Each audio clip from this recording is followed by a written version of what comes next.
আসসালামু আলাইকুম। জান্নাতুল Marwa travel and tour নিবেদিত সিআরএস নিউজের আজকের রাতের সংবাদে স্বাগত জানাচ্ছি আমি সিফাত সোহিলি। শুরুতেই থাকছে সংবাদ শিরোনাম। প্রবাসী ভোটার অ্যাপ ও চূড়ান্ত ভোটার তালিকা প্রকাশ 18 নভেম্বর। রংপুর মেডিকেলে চিকিৎসা অব্যবস্থাপনার প্রতিবাদে মানববন্ধন। পঞ্চগড়ে তাপমাত্রা নেমেছে 16 ডিগ্রিতে। শীতের আগমন টের পাচ্ছে জনজীবন। এবং চাংখারপুলে 6 হত্যা মামলা, আসামিদের বিরুদ্ধে 14তম দিনের সাক্ষ্য গ্রহণ চলছে। এবারে বিস্তারিত সংবাদ। নির্বাচন কমিশনের সিনিয়র সচিব আখতার আহমেদ জানিয়েছেন, আগামী 18 নভেম্বর প্রবাসী ভোটার অ্যাপ ও চূড়ান্ত ভোটার তালিকা প্রকাশ করা হবে। আজ রোববার দুপুরে নির্বাচন কমিশন ভবনে এক ব্রিফিংয়ে তিনি এ তথ্য জানান। তিনি বলেন, কিছু শর্তের আওতায় নাম মঞ্জুর হয়েছে নিবন্ধন। প্রার্থী ও রাজনৈতিক দলের কেউ সংযুক্ত থাকলে তারা আইনগতভাবে যে কোনো সময় আপিল করতে পারেন। এ সময় তিনি আমজনতা দলের সদস্য সচিব তারেক রহমানকে অনশন ভেঙে আইনগতভাবে আপিলের পরামর্শ দেন। আখতার আহমেদ আরও জানান, আচরণ বিধিমালার গ্যাজেট প্রকাশের পরই সংলাপের সময় নির্ধারণ করা হবে। উল্লেখ্য, এখন পর্যন্ত 11টি দেশে প্রবাসী ভোটার নিবন্ধন কার্যক্রম চালু আছে।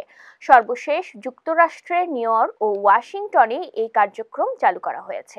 উল্লেখ্য, এখন পর্যন্ত 11টি দেশে প্রবাসী ভোটার নিবন্ধন কার্যক্রম চালু আছে।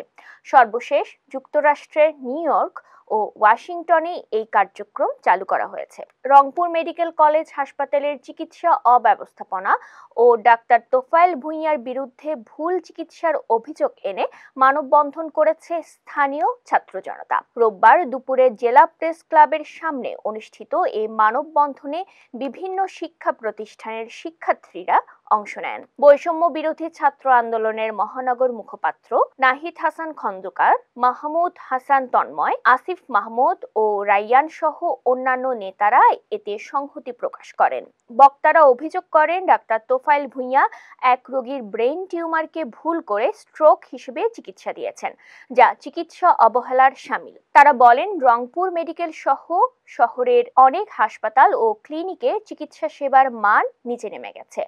ভুল চিকিৎসা ও অব্যবস্থাপনায় রোগীর মৃত্যুহার বেড়ে চলেছে। এই অবস্থার উন্নতি না হলে ছাত্র জনতা বৃহত্তর আন্দোলনে নামবে বলে হুঁশিয়ারি দেন বক্তারা।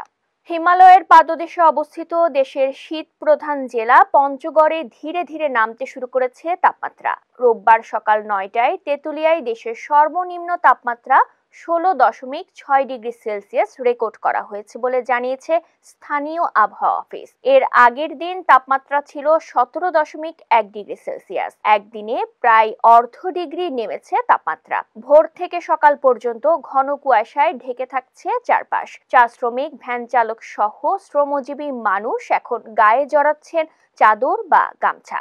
তেঁতুলিয়া আবহাওয়া পর্যবেক্ষণ কেন্দ্রের ভারপ্রাপ্ত কর্মকর্তা জিতেন্দ্রনাথ রায় জানান, নভেম্বরের শেষ নাগাদ তাপমাত্রা 14 ডিগ্রি সেলসিয়াস পর্যন্ত নামতে পারে এবং ডিসেম্বর জুড়ে একাধিক শৈত্যপ্রবাহ বয়ে যাওয়ার আশঙ্কা রয়েছে। অভ্যুত্থানের সময় চাংখারপুলে আনাস সহ 6 জনকে হত্যার মামলার বরখাস্তকৃত ডিএমপি কমিশনার হাবিবুর রহমান সহ 8 পুলিশ সদস্যের বিরুদ্ধে 14তম দিনের সাক্ষ্য গ্রহণ চলছে। আজ রোববার আন্তর্জাতিক অপরাধ ট্রাইব্যুনাল একে সিআইডি কর্মকর্তা মাসুদ রানা সাক্ষ্য দিচ্ছেন। এখন পর্যন্ত মোট 23 জন সাক্ষী সাক্ষ্য দিয়েছেন, যাদের মধ্যে রয়েছে প্রত্যক্ষদর্শী, পুলিশ কর্মকর্তা, ভুক্তভোগী পরিবারের সদস্য ও চিকিৎসক। তারা আসামিদের দৃষ্টান্তমূলক শাস্তি দাবি করছেন। এই ছিল আমাদের আজকের সংবাদ। পরবর্তী সংবাদ দেখার আমন্ত্রণ জানিয়ে আজকের মতো বিদায় নিচ্ছি। সবাই সুস্থ থাকবেন, নিরাপদে থাকবেন এবং সিআরএস নিউজের সাথেই থাকবেন।